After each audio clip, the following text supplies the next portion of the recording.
नमस्कार। स्वागत है आप सभी का आपके अपने चैनल एस्ट्रोलॉजी लर्नर पर। आओ ज्योतिष सीखे की श्रृंखला में आज हम आपके बीच में लेकर उपस्थित हैं काल सर्प दोष क्या होता है और काल सर्प दोष से अगर आपके जन्म पत्रिका में है तो कैसे हम इससे बच सकते हैं, कौन से ऐसे सरल उपाय करके हम जीवन में काल सर्प दोष जैसी जो भयावह स्थिति है उससे जो समस्याएं हैं उनका निराकरण आसानी से कर सकते हैं, उसके बारे में भी जानेंगे। कितनी प्रकार का होता है काल सर्प दोष, किस घर में बने तो कैसा फल रहता है, इस सब की चर्चा भी करेंगे। तो चलिए शुरू करते हैं आज के इस जीवन उपयोगी महत्वपूर्ण कार्यक्रम को।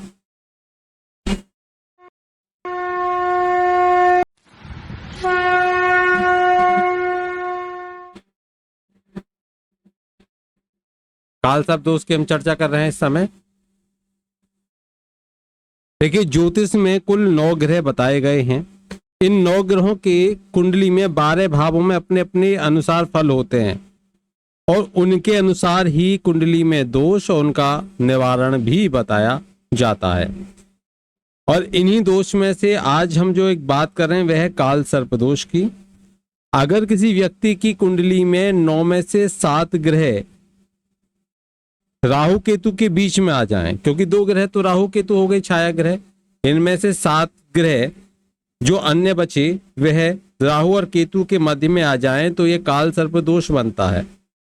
और ऐसा कहा जाता है कि काल सर्प दोष से जो व्यक्ति है उसके जीवन में उसको सफलता नहीं मिल पाती है, परेशानियां उसकी बनी रहती हैं और पारिवारिक सुख भी उसको नहीं मिल पाता। और काल सर्प दोष से छुटकारा पाने के लिए भगवान शिव की उपासना अच्छी मानी जाती है, सर्वश्रेष्ठ मानी जाती है और बहुत सारे दोषों का भी यहाँ से निवारण किया जा सकता है। लेकिन आज हम बात करेंगे कौन सा काल सर्प दोष किस तरह की समस्याएं अधिक देता है, किस तरह की पीड़ाएं देता है, उनके बारे में चर्चा करेंगे। सबसे पहले स्क्रीन पर आप देख पा रहे हो काल सर्प दोष होता क्या है। मैं पहले इसको आपको समझा देता हूं और फिर इसके बाद में हम इसकी चर्चा करेंगे काल सर्प दोष की, कि कौन सा काल सर्प दोष आपकी जन्म पत्रिका में है अथवा नहीं है। सबसे पहले ध्यान दीजिए, यहां पर राहु और केतु को आप देखिए। देखिए, ये राहु है और यहां केतु है। लग्न में राहु बैठा हो और सप्तम भाव में केतु बैठा हो और इन दोनों के एक तरफ सारे ग्रह आ जाएं तो यह काल सर्प दोष है। और यह काल सर्प दोष अनंत काल सर्प दोष कहा जाएगा जब राहु लग्न में हो और केतु सप्तम भाव में और इनके बीच में सारे ग्रह आ जाएं तो यह अनंत काल सर्प दोष होगा। इस अनंत काल सर्प दोष में राहु लग्न में बैठते हैं तो जातक के शरीर से संबंधित समस्याएं देते हैं, उसके सिर से संबंधित समस्याएं देते हैं। और सप्तम में केतु का बैठना कहीं ना कहीं उसको उसकी पत्नी से अलग करने का कार्य भी करता है। तो यह विवाह के लिए अच्छा नहीं माना जाता। अनंत काल सर्प दोष दाम्पत्य जीवन में सुखों की कमी लेकर आता है। कभी कभी तो स्थिति ऐसी आ जाती है कि विवाह में भी रोक लगा देता है, विवाह नहीं भी हो पाता। यदि होता है तो कहीं ना कहीं जीवन साथी के स्वास्थ्य पर विपरीत प्रभाव अवश्य देखने को मिलता है। इन दोनों के बीच में कहीं ना कहीं समस्याएं देखने को अधिक मिलती है। यह अनंत काल सर्प दोष है। अनंत काल सर्प दोष के बाद में अगर हम बात करेंगे तो यहां पर जब राहु दूसरे घर में बैठे और केतु अष्टम में बैठे और इनके बीच में ग्रह आ जाएं तो यह जो काल सर्प दोष होगा यह कुलिक काल सर्प दोष होगा। कुलिक काल सर्प दोष जब बनता है तो यहां पर राहु कुटुंब भाव में, विद्या के भाव में, वाणी के भाव में, धन के भाव में होते हैं और वहीं केतु अष्टम भाव में होते हैं। तो ऐसा जो जातक होगा वह गूढ़ रहस्यों का ज्ञाता होगा, बहुत डीप सोचने वाला, एनालिसिस करने वाला होगा। लेकिन उसके परिवार में हमेशा विघटन रहेगा, कुटुंब जनों के साथ में मतभेद रहेगा, वैचारिक मतभेद होगा, झगड़े होते रहेंगे परिवार में, जमीन जायदाद फाइनेंशियल कंडीशंस को लेकर झगड़े होते रहेंगे। इसी प्रकार से वो अपने लोगों द्वारा ही सताया जाता है, अपने ही उसे परेशान करते हैं। यह समस्याएं आती हैं कुलिक काल सर्पदोष जब जन्म पत्रिका में हो। रुकिए, ठहरिए, उपाय भी बताएंगे, लेकिन पहले जितने भी काल सर्पदोष है उनका एक बार आपको विश्लेषण करके बता देते हैं। उसके बाद में इनके जो रेमेडीज हैं, इनके जो उपाय हैं, उनके बारे में भी चर्चा करेंगे। और आपके लिए मैं एक ऐसा सटीक उपाय यहाँ पर दूंगा जो आपको काल सर्पदोष कब आपके जीवन में आया और कब चला गया आपको पता भी नहीं चलेगा। बस बने रहिए शुरू से लेकर अंत तक। देखिए, यह हो गया कुलिक। और तीसरे नंबर पर हम आते हैं कि जब राहु तीसरे स्थान पर हो और केतु भाग्य स्थान पर हो, तो ऐसा जो काल सर्प दोष होगा यह वासुकी काल सर्प दोष होगा। वासुकी काल सर्प दोष के अंतर्गत ऐसे जातक के अपने भाई बंधुओं के साथ में वैचारिक मतभेद रहते हैं। ऐसा जातक स्वयं में तो बड़ा ही पराक्रमी होता है, लेकिन उसको बहुत मेहनत करनी पड़ती है और मेहनत के बाद में उसको जब थोड़ी बहुत सफलता मिलती है, यात्राएं उसको बहुत करनी पड़ती हैं और यात्राएं भी लाभप्रद नहीं हो पाती हैं। वहीं भाग्य उसका साथ नहीं दे पाता, पिता के साथ में भी उसके विचार नहीं मिल पाते हैं, पिता के लिए ऐसा जातक कहीं ना कहीं शुभ नहीं होता। तो ऐसी स्थिति में क्या करें क्या ना करें इसके बारे में आगे चर्चा करेंगे। लेकिन यह था वासुकी काल सर्प दोष। हमें कमेंट जरूर करें कि आपकी जन्म कुंडली में कौन सा काल सर्प दोष है। अब यदि राहु चौथे स्थान पर हो और केतु दसम स्थान पर हो, तो यह जो काल सर्प दोष बनेगा, इस काल सर्प दोष का नाम होगा शंखपाल काल सर्प दोष। शंखपाल काल सर्प दोष के अंतर्गत ऐसे जातक की माता का स्वास्थ्य अच्छा नहीं रहता, ऐसे जातक को पारिवारिक सुख कम मिल पाता है, ऐसा जातक अपने परिवार से अपने घर से दूर रहता है, लेकिन उसकी इच्छाएं हमेशा अपने परिवार से अपने घर पर रहने की होती हैं, लेकिन वह अपने घर से बहुत दूर जाता है और उसके जीवन में संघर्ष होता है। कर्म क्षेत्र में उसको सफलता नहीं मिल पाती, उसके सम्मान को ठेस पहुंचती रहती है जहां वह जाता है। यह काल सर्पदोष है, शंखपाल काल सर्पदोष। आगे बात करेंगे, यदि किसी जातक के राहु पंचम भाव में बैठे और केतु एकादश भाव में बैठे और सभी ग्रह इनके बीच में आ जाएं, तो यह जो होगा यह पद्म काल सर्प दोष होगा। पद्म काल सर्प दोष के अंतर्गत राहु के पंचम भाव में बैठने से संतान की उत्पत्ति में समस्याएं आती हैं, संतान से संबंधित समस्याएं आती हैं, आय से संबंधित समस्याएं आती हैं, अचानक से होने वाले लाभों में समस्याएं आती हैं। शेयर मार्केट में ऐसा व्यक्ति यदि पैसा लगाए तो वहां कहीं ना कहीं उसे धोखा मिलने की समस्याएं आती हैं। तो और वहीं केतु के एकादश भाव में बैठने से आय कैसी होती है वह समझ नहीं पाता, उसको आय मेहनत बहुत करेगा, आय नहीं मिल पाएगी, मिलेगी तो कम मिलेगी, कहीं ना कहीं वह इनकम से वह डिटैच रहता है और वहां पर हमें यह स्थितियां देखने को मिलती हैं। यह होता है कौन से काल सर्प दोष में? महापद्म काल सर्प दोष में। अब हम बात करेंगे राहु यदि छठे स्थान पर हो और केतु हो द्वादश स्थान पर। देखिए, केतु को द्वादश भाव में बैठने पर मोक्ष कारक कहा गया है। बेशक ये मोक्ष कारक है, लेकिन यहां पर यह जातक को सबसे विरक्त करने वाली स्थिति उत्पन्न करता है। वहीं जातक के शत्रु जो होते हैं उसके सामने ठहर नहीं पाते, लेकिन वहीं राहु के इस भाव में बैठने से वह रोगों से पीड़ित होता है, कहीं ना कहीं उसे कोई ना कोई बीमारी चोट चपेट लगती ही रहेगी। उसके जीवन में सर्प दंश का भय रह सकता है, उसको कहीं ना कहीं विषैले जीव जंतुओं का भय रह सकता है, और उसको जैसे कि आज के हम तारीख में देखें तो जैसे किसी मेडिसिन का इन्फेक्शन उसको हो सकता है।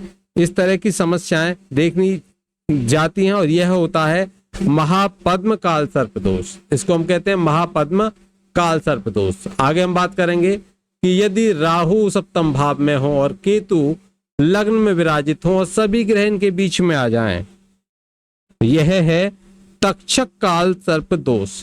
तक्षक काल सर्प दोष में ऐसी जातक की जो पत्नी होती है वह कहीं ना कहीं झगड़ालू होती है, कहीं ना कहीं स्वार्थी होती है, स्वार्थी प्रवृत्ति की होती है। ऐसा जातक जो होता है वह स्वयं में कहीं ना कहीं सब चीजों से अलग हटने की सोचता है, कहीं ना कहीं वह उसके अंदर खिन्नता होती है, उसके अंदर निराशा होती है, उसके अंदर सबसे दूर जाने की इच्छा होती है। लेकिन वहीं उसकी जो भार्या होती है, उसकी जो भार्या कहीं ना कहीं स्वार्थी रहेगी, ईर्ष्यालु रहेगी, झगड़ालू रहेगी और वह अपने अपने कार्य को सफल करने के लिए कुछ भी करने के लिए तैयार होती है। तो यहाँ पर यह स्थिति बनती है जब तक्षक काल सर्प दोष बनता है। देखिए आगे हम बात करेंगे 6 काल सर्प दोष, मैं आपको बता चुका हूं। 6 काल सर्प दोष और हैं, इनको और जान लेते हैं। जब राहु अष्टम में हो और केतु दूसरे भाव में हो तो यह काल सर्प दोष जो बनेगा और सभी ग्रह के बीच में आ जाएं तो यह कर्कोटक काल सर्प दोष बनेगा। कर्कोटक काल सर्प दोष के अंतर्गत ऐसे जातक को अपनी पैतृक संपत्ति मिलने में बड़ी समस्या होती है, रहती ही नहीं है। पैतृक संपत्ति मिले तो खंडर मिले, और खंडर भी ऐसे उनमें भी झगड़ा मिले। परिवार से अलग होकर रहे, परिवार साथ ना दे, ये समस्याएं आएंगी। यदि स्त्री की कुंडली में बने तो कहीं ना कहीं ससुराल पक्ष से भी उसको बहुत समस्याएं मिले, खुद का स्वास्थ्य भी अच्छा ना रहे, जीवन साथी का स्वास्थ्य भी अच्छा ना रहे। यह स्थिति बनती है जब होता है यह जो काल सर्प दोष है। इस काल सर्प दोष के अंतर्गत, जिसको हम कहते हैं कर्कोटक काल सर्प दोष, इसके अंतर्गत यह स्थिति बनती है। अब यदि राहु नवम भाव में यानी कि भाग्य भाव में बैठे और केतु तीसरे भाव में बैठे, सभी ग्रह इनके बीच में आ जाएं, तो यह काल सर्प दोष जो बनेगा यह शंख नाद काल सर्प दोष बनेगा। और इस तरह के काल सर्प दोष में, मैं योग नहीं कहूंगा, इसको दोष कहूंगा, इस तरह के काल सर्प दोष में व्यक्ति के भाग्य में उतार चढ़ाव होता है, उसके पिता के स्वास्थ्य पर बहुत खराब प्रभाव रहता है। कहीं ना कहीं ऐसा जातक और उसके पिता के मध्य आपसी मतभेद देखने को मिलते हैं। वहीं उसके जो छोटे भाई बहन होते हैं वह उससे अलग हो जाते हैं। ऐसा जातक धर्म कार्यों में अधिक धन खर्च नहीं करता, धर्म कार्यों के प्रति उसकी रुचि नहीं रहती। ऐसा जातक भाग्य को भी कम मानता है, कि ईश्वरवादी भी बहुत कम होता है ऐसा जातक। अन्य ग्रहों की स्थिति देखकर पता चले, लेकिन यहां स्थिति यह अवश्य बनती है।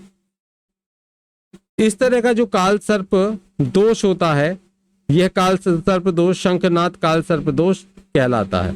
चलिए आगे हम बात करेंगे।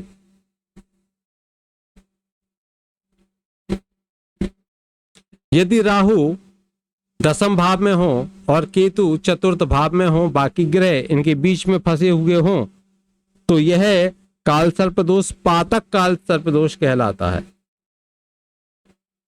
पातक काल सर्प दोष में ऐसे जातक के अंदर इच्छाएं बहुत होती हैं, सम्मान पाने की इच्छा बहुत होती है। ऐसा जातक राजनीति में सफल होता है, लेकिन कहीं ना कहीं परिवार से अलग हो जाता है, परिवार के साथ में, परिवार से दूर रहता है, परिवार के साथ में उसके संबंध अच्छे नहीं होते।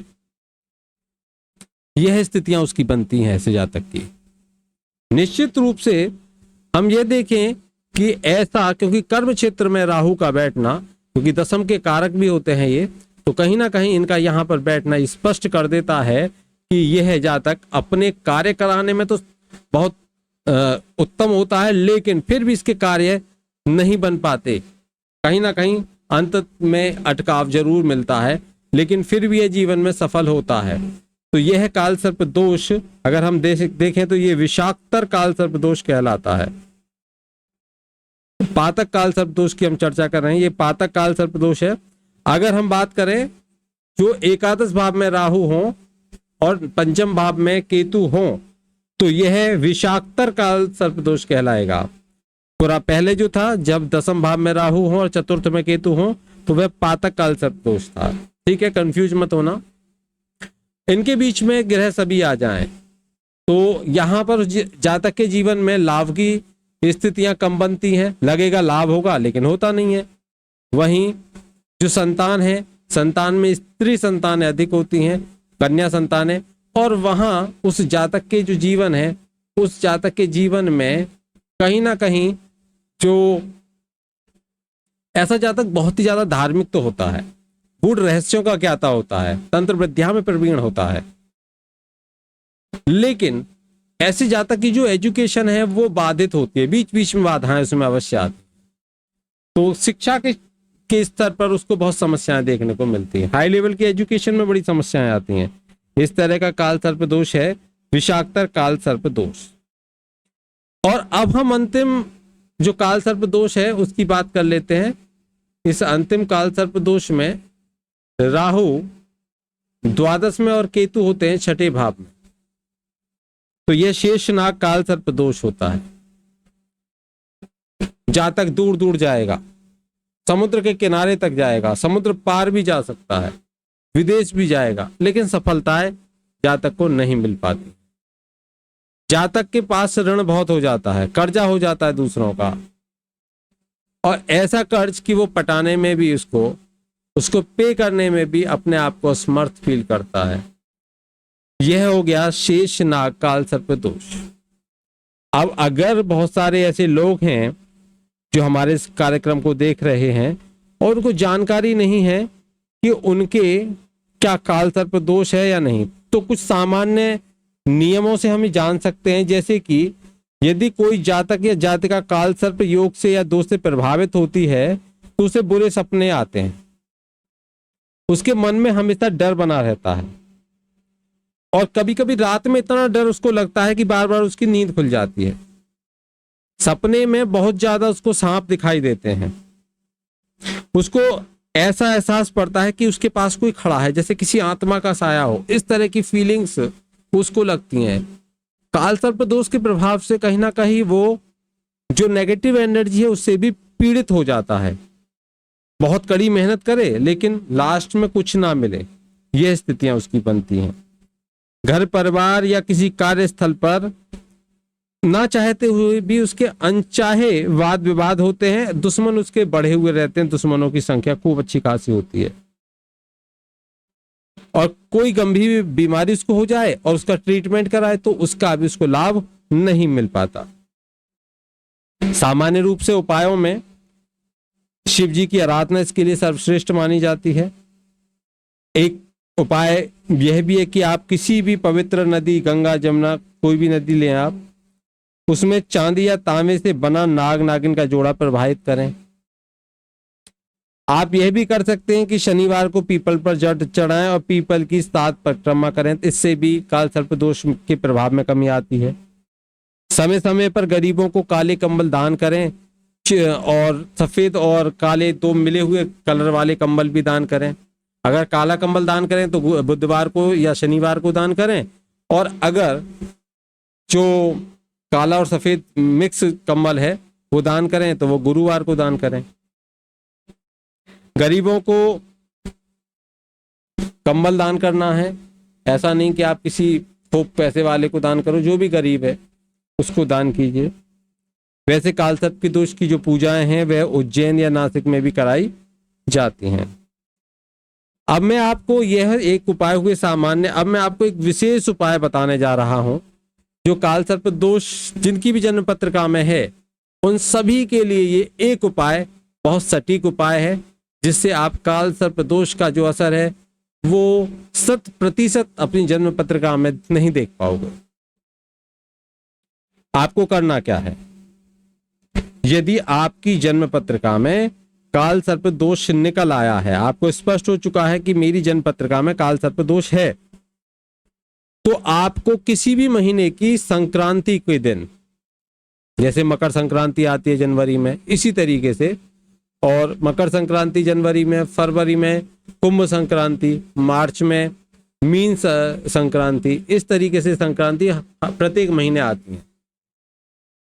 तो किसी भी संक्रांति के दिन आपको कांसे की थाली लेनी है। कांसा यानी कि जिसको हम बोलते हैं ब्रॉन्ज, उसकी थाली लेनी है, थाली, ठीक है ना, उसकी थाली लेनी है। उसमें देसी घी का आपको हलवा बनाना है, देसी घी का हलवा, और उस थाली में देसी घी का हलवा डालना है, और उनके बीच में, उसके बीच में देसी घी भी डाल दें। भरते हैं उसे देसी घी से। मतलब एक थाली लेनी है आपको, मैं आपको यहाँ पर थोड़ी सी ड्रॉ करके बता देता हूँ, आप समझ जाओगे। यहाँ पर हम इसको ले लेते हैं, एक आपको यहाँ पर लेनी है, एक कांसे की थाली आपको लेनी है, ठीक है। इस कांसे की थाली में आपको हलवा भर लेना है देसी घी का बना हुआ, बीच में एक गड्ढा सा कर लेना है, इसमें देसी घी भर लेना है, ठीक है। उसमें देसी घी डाल लीजिए और उस घी के अंदर यहाँ बीच में जो गड्ढा करके आपने देसी घी डाला है, इसमें एक सोने के नाग या फिर चांदी के नाग, इनको चांदी का नाग ले लो या यानी कि सर्प ले लो, या फिर सोने का, जैसी आपकी स्थिति है उसमें डाल दीजिए। और अपना जो प्रतिबिंब है, एक ही नाग डालना है, दो नहीं, और अपना जो प्रतिबिंब है यानी कि जो आपकी छाया पड़ेगी, आप अपना मुंह देखिए, उसमें अपना मुंह देखिए, आपका प्रतिबिंब दिखेगा देसी घी में। और उस देसी घी वाली जो थाली है, पूरी की पूरी थाली सहित आपको किसी को भी दान कर देना। अब किसी को भी दान कर देना, लेकिन एक बात का ध्यान रखिए, जिसको दान करो वे खुशी खुशी ले, मन में कोई शंका भय किसी तरह का उसका नहीं होना चाहिए, बड़े प्रसन्न होकर ऐसा वह व्यक्ति दान ले, ये विशेष बात है। और यदि आपने यह उपाय कर लिया सही तरीके से, तो आप समझिए कि आपके जीवन में किसी भी प्रकार का काल सर्प दोष है, वह काल सर्प दोष का प्रभाव पूर्णतः आपके जीवन से चला जाएगा।